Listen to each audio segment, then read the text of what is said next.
Queria convidar você a abrir a sua Bíblia no livro do Êxodo, capítulo 4, versículo 31.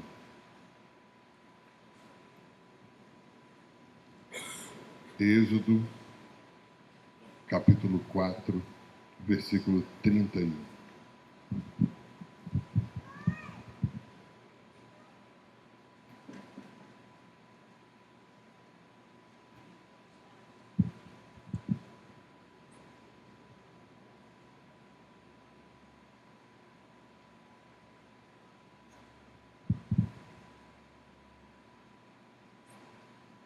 Amém?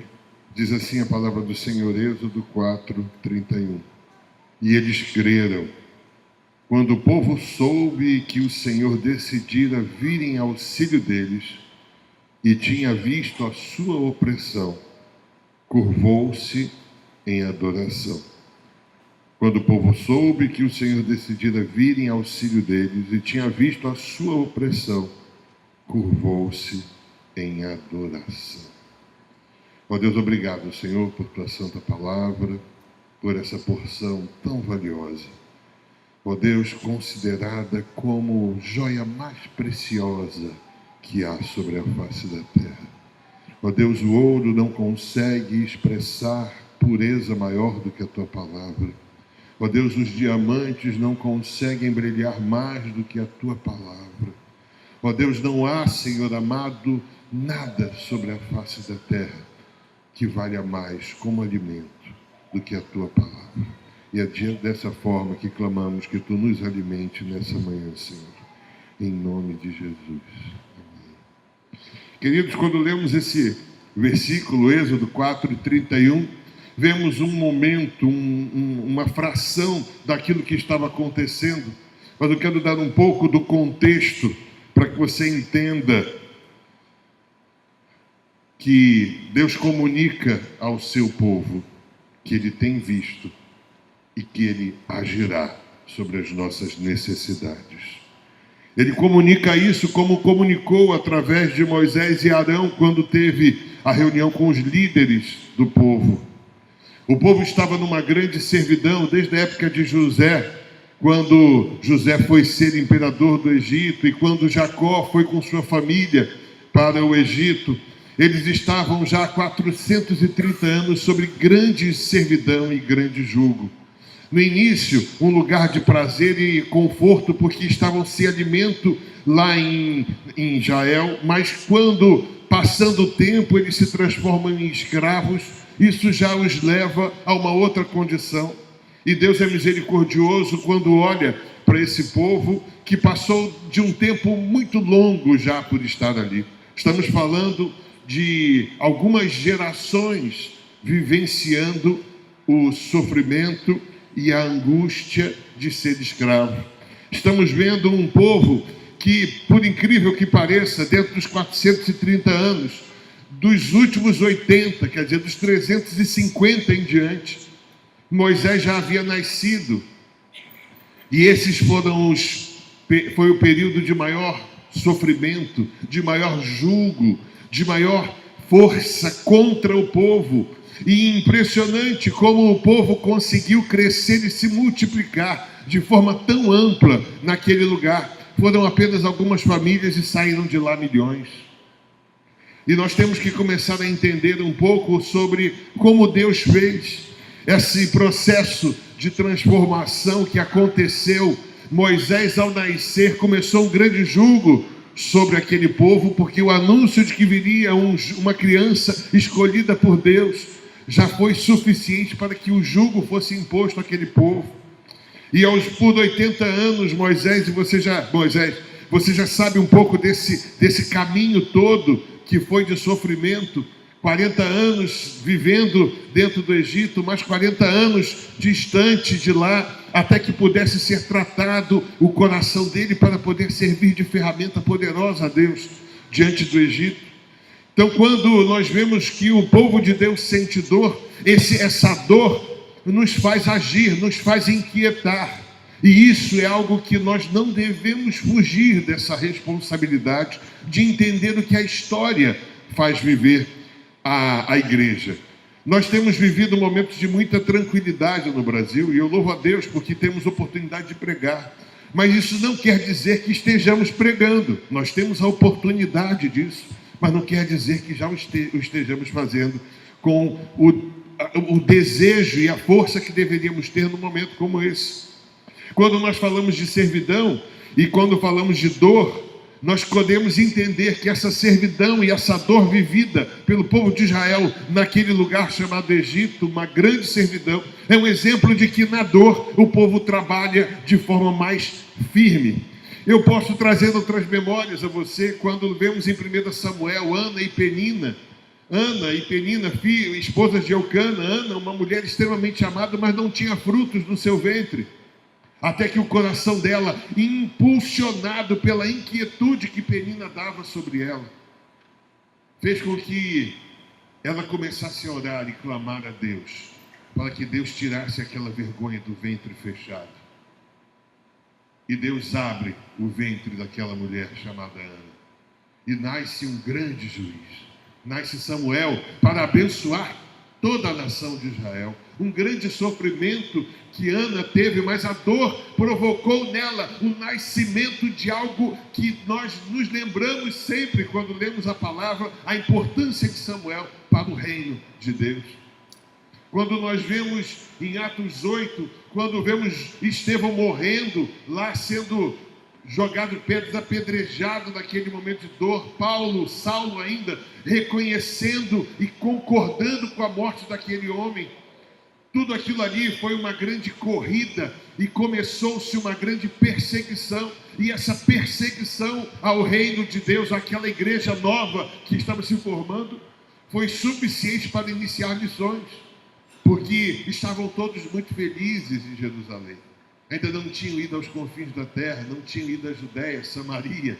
E aquele movimento de perseguição contra a igreja fez com que a igreja saísse do seu ambiente de conforto e fosse buscar a vontade de Deus, pregando às nações, levando testemunhos de que Jesus era suficiente para suprir todas as necessidades. E o Deus do amor, aquele que vinha para perdoar pecados, para amar os inimigos, para dar a outra face, para oferecer a capa e oferecer a túnica se necessário fosse. Um Deus que veio falar de um amor que era materializado, um amor que não era apenas dito, mas materializado. Não apenas dizer que ama, mas praticar o amor. Jesus nos ensina isso.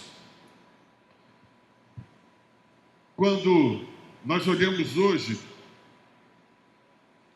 temos visto que os grandes desafios que nós temos como igreja não está no outro em si, mas está em nós acreditarmos naquilo que realmente podemos fazer. Quando nós falamos de essa semana, eu conversei com alguns irmãos e alguns irmãos falaram assim: pastor, tal pessoa tem um coração muito duro, vai ser difícil se converter. Tal pessoa, é mais fácil que a morte chegue do que ela se converta. Eu não consigo ver Jesus falando isso. Eu não consigo visualizar isso. Eu consigo acreditar que as dificuldades que Deus impõe à salvação da nossa família têm que ser vencidas por nós, através de oração, jejum, dedicação. Quantas pessoas que estão do seu lado tiveram que passar por um grande aperto seu, para que pudessem estar aqui. Eu tenho certeza que existem vários testemunhos de mulheres que oraram, buscaram em Deus a certeza de que Deus salvaria o seu esposo. Hoje existem homens que oram para que Deus salve as suas esposas também. Não é só de um lado não, existem os dois lados dessa moeda.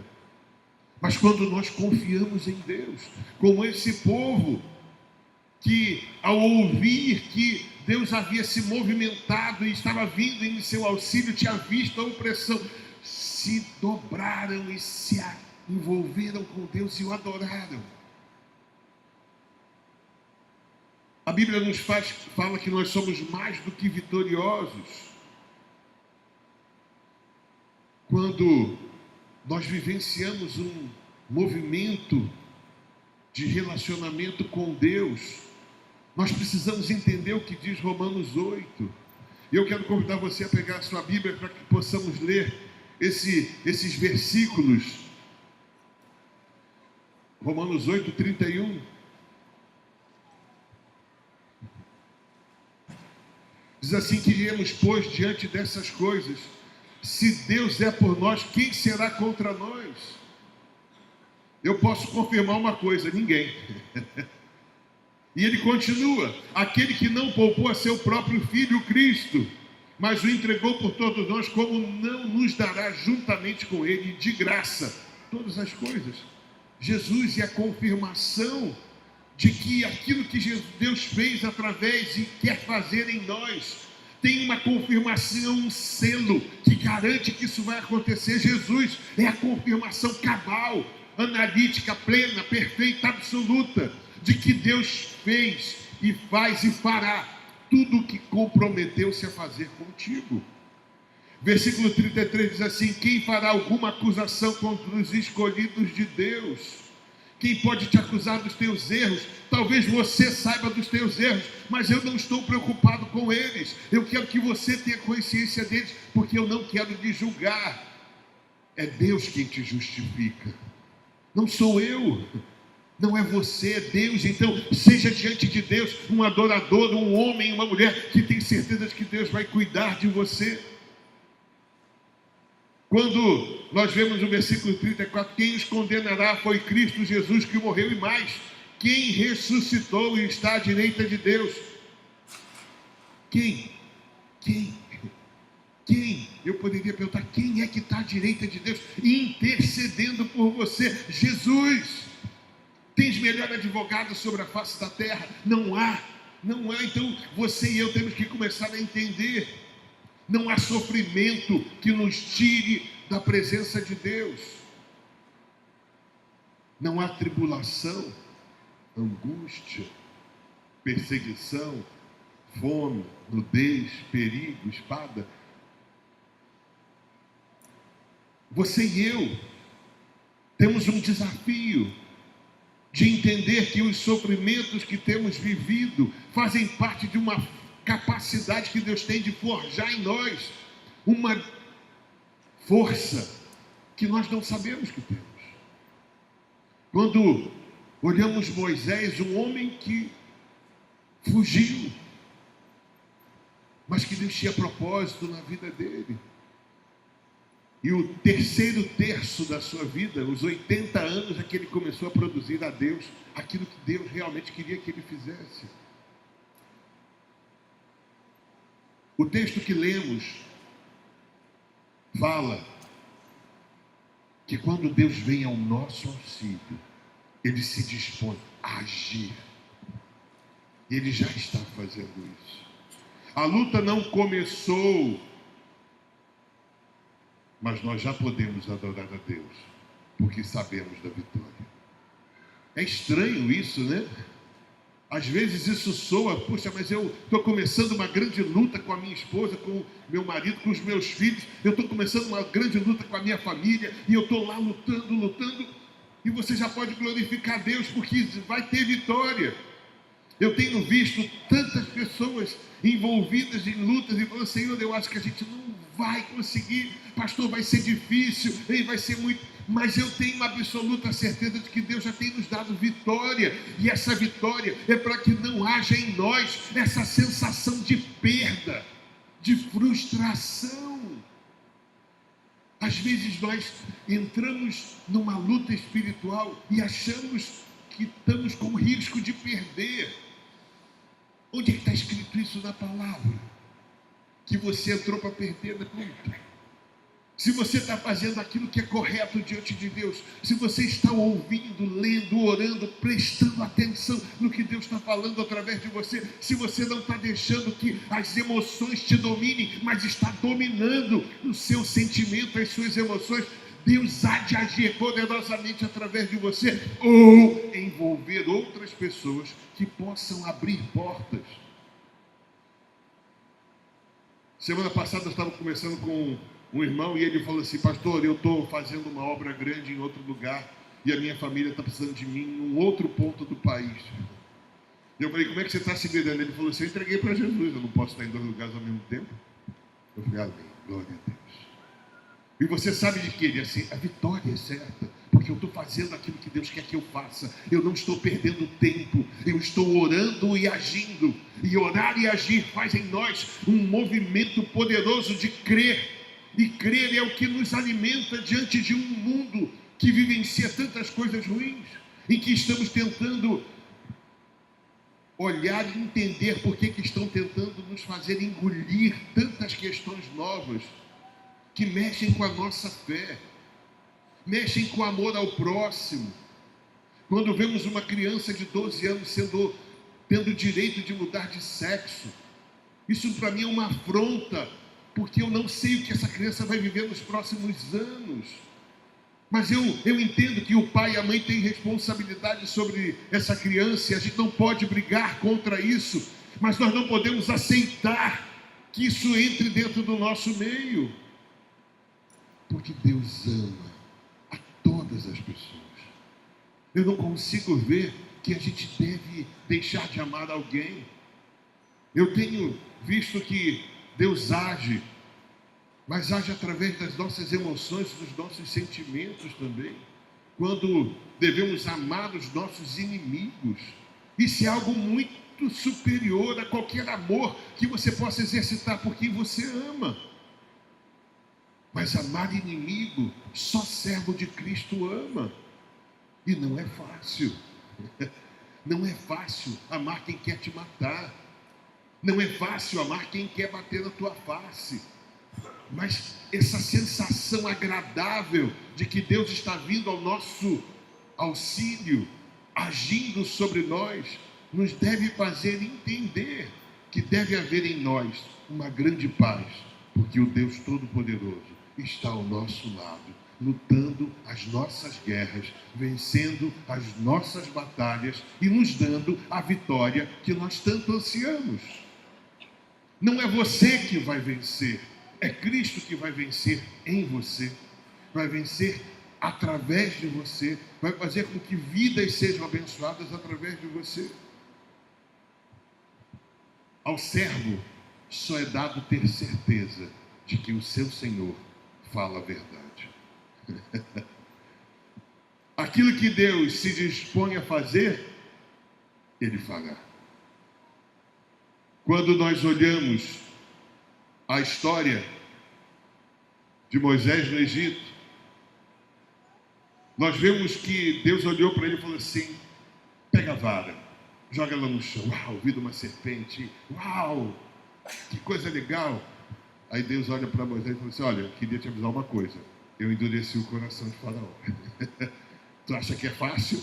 Mas você vai entender o que eu estou falando. 10 pragas chegam. A cada momento uma luta. Moisés chega a determinado momento e fala assim, Senhor, Tu me chamou para salvar esse povo, e agora que eu estou aqui lutando para trazê-los, para libertá-los de lá, eles estão sendo mais afligidos. Eles estão sofrendo mais. E a gente muitas das vezes reclama com Deus porque estamos no meio da luta. E o meio da luta é muito complicado. Porque o meio da luta a gente está cheio de dor, cheio de raiva, cheio de vontade de matar o outro. E quando a gente ouve que Deus é a nossa vitória, nós devemos sair de onde estamos e subir para o monte onde o Senhor Jesus falava com o seu Pai. Quando Jesus subia no monte, ia lá para cima orar, ele falava, Senhor, aqui é teu filho Jesus, estou falando contigo aqui, parei tudo. Né? Jesus parava tudo para conversar com Deus. Né? Ele ia lá para cima e ficava lá a noite toda conversando com Deus. Um relacionamento de pai e filho, um relacionamento de intimidade, um relacionamento de certeza de que aquele Deus poderoso que ele conhecia é do Deus que ia agir sobre todas as coisas. E a gente se surpreende quando vê Jesus pedindo autorização para agir diante de Deus. E nós não temos capacidade nem de orar uma noite, nem de ser filhos bons como Jesus era para Deus. Você e eu temos um desafio de sermos bons filhos. acreditarmos e subirmos lá em cima no monte todo dia para sentar com Deus e falar: Senhor, minha vida está um caos. Eu acho que eu estou lutando, mas a sensação que eu tenho é que meus braços são fracos. Eu estou lutando e parece que eu estou lutando e a coisa acontece ao contrário, Senhor, mas eu confio em Ti.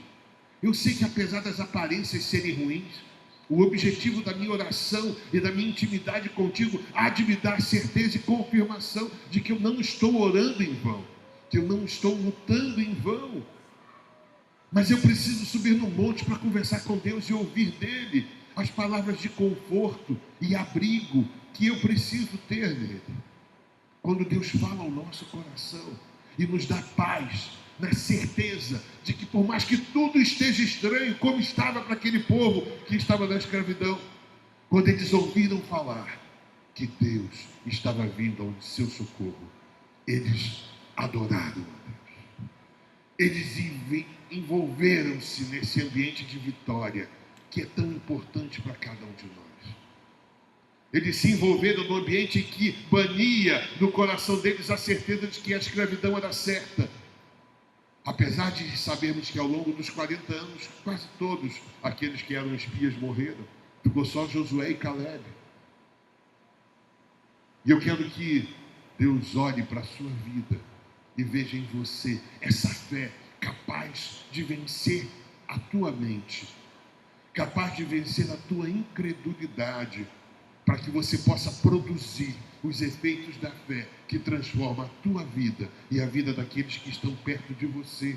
E eu digo isso essa manhã para que você olhe para a tua família. Não há outra razão de pensarmos aqui em outra coisa. Eu não quero que você fale: agora o pastor falou, eu vou acreditar no carro novo, eu agora vou acreditar na casa nova, vou acreditar no iPhone X, eu vou acreditar no iPhone 8 agora, porque é bênção. Não é isso que eu estou falando. Hoje de manhã, Deus está me trazendo aqui para dizer a você o seguinte: Deus quer que você ore pela tua família. Deus quer que você sofra em oração pela mulher, pelo homem, pelo filho, pela mãe, pelo avô. Deus quer que você chore por isso. Deus quer que você clame por isso, porque não havia razão nenhuma daquele povo sair do Egito se não fosse para constituir uma nação santa para Deus. Deixar de ter sobre si o estigma da escravidão, mas vivenciar um relacionamento com Deus que louvasse a Ele e que mostrasse a todo mundo que Ele era Deus poderoso de abrir as águas do Mar Vermelho e fazer com que aquele povo que tinha Deus passasse por ali. E ai de quem tentasse passar depois daquele povo que morreria debaixo d'água, porque da bênção que Deus dá para cada um de nós, é para nós. Então não deixe fugir das suas mãos, as suas orações e o seu desejo de salvar a tua família. Porque no céu, eu gostaria de ter a minha família toda. Nem todos foram feitos para salvação, porque alguns tomam decisões erradas. Mas essa decisão não é sua. Só Deus quem sabe quem vai se converter. Então ore, chore, clame diante de Deus por aqueles que você diz amar. Entendeu o que eu disse? E prove para Deus que você os ama. Você diz amar a tua família. Prove para Deus que você a ama. Orando, jejuando e clamando a Deus por misericórdia. Não há razão de querermos coisas humanas, joias preciosas. Elas só levam para um lugar onde o ladrão e a traça corroem tudo. Mas nós estamos plantando lá nos céus vida, e a vida da sua família importa para Deus nessa manhã. Importe se você também com a vida da sua família. Amém?